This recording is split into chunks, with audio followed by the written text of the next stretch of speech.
बेहद स्वागत है जी सभी स्टूडेंट्स का। यूएसए स्टडी वीज़ा पे एक के बाद एक बड़े बड़े अपडेट्स आते हैं और जसमीत जी हमेशा हमको यूएसए के लिए पूरी क्लैरिटी से इंफॉर्मेशन देते हैं, क्योंकि यूएसए के साथ लैंडमार्क इमिग्रेशन का रिश्ता लगभग 14-15 साल पुराना है। जसमीत जी आपका स्वागत है जी। Hello everyone.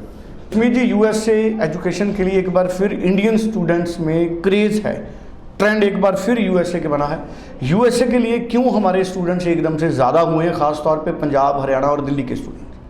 So students, I feel कि यूएसए सबसे पहले तो टॉप डेस्टिनेशन है, बिकॉज यूएसए जो स्टूडेंट्स कनाडा के लिए एलिजिबल नहीं होते तो वो यूएसए बिल्कुल जा सकते हैं। सेकेंडली, यूएसए अगर क्वालिफिकेशन एक्रेडिटेशन की बात करूं तो सबसे ज़्यादा क्वालिफिकेशन एक्सेप्टेड है वर्ल्ड वाइड।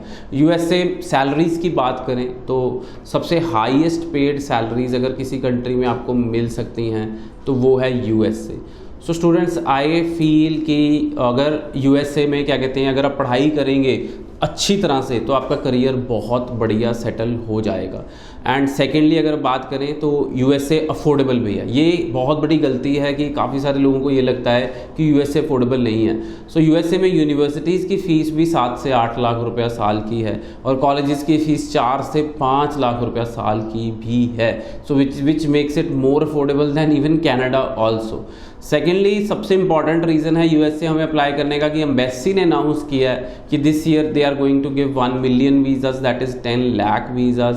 सो जो कि बहुत ही बड़ा अमाउंट है यूएसए ने जो अनाउंस किया है।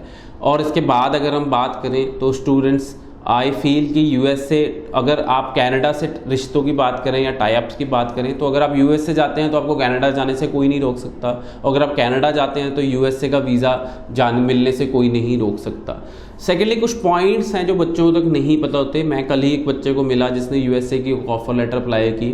वो आर्ट स्टूडेंट था और उसने हॉस्पिटैलिटी में ही ऑफर लेटर अप्लाई की। सो आपको पता होना चाहिए कि स्टेम, अगर आप साइंस, टेक्नोलॉजी, इंजीनियरिंग और मैथमेटिक्स में पढ़ाई करते हैं तभी आपको पोस्ट ग्रेजुएट वर्क परमिट मिलता है, नहीं तो आपको पोस्ट ग्रेजुएट वर्क परमिट नहीं मिलता है। और वहाँ पे पोस्ट ग्रेजुएट वर्क परमिट को बोलते हैं ओपीटी, ऑप्शनल प्रैक्टिकम ट्रेनिंग, और जो पढ़ाई के साथ काम करना है उसको बोलते हैं सीपी2, curriculum practical training.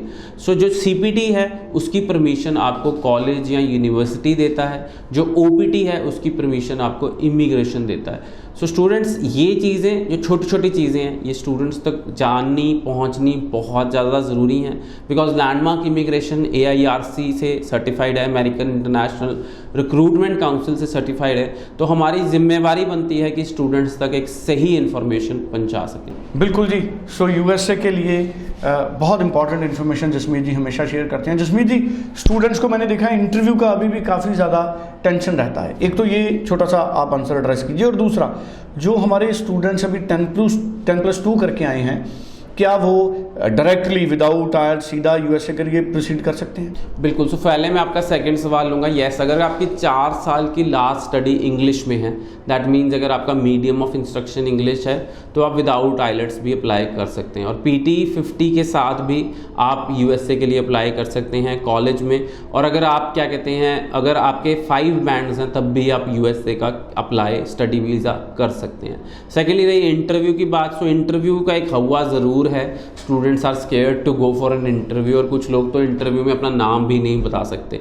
So I tell you, जो इंटरव्यू है या 1 से 2 मिनट से ज़्यादा नहीं होती, बिकॉज इससे ज़्यादा एम्बेसी के पास टाइम ही नहीं होता। First thing, you have to be very clear about the city you are going to, और आपका कौन सा कोर्स है, कौन सा कॉलेज है, एंड फाइनेंशियल। अगर आप ये 4-5 चीज़ें अच्छी तरह आपको पता हैं तो मेरे को लगता है कि आपको वीज़ा मिलने के बहुत अच्छे चांसेस हैं। बिल्कुल जी। 904139 90412 इस नंबर पर आप लैंडमार्क इमिग्रेशन से संपर्क कर सकते हैं और आप ऑनलाइन भी अपनी फ़ाइल मूव कर सकते हैं। Thank you so much. Thank you so much.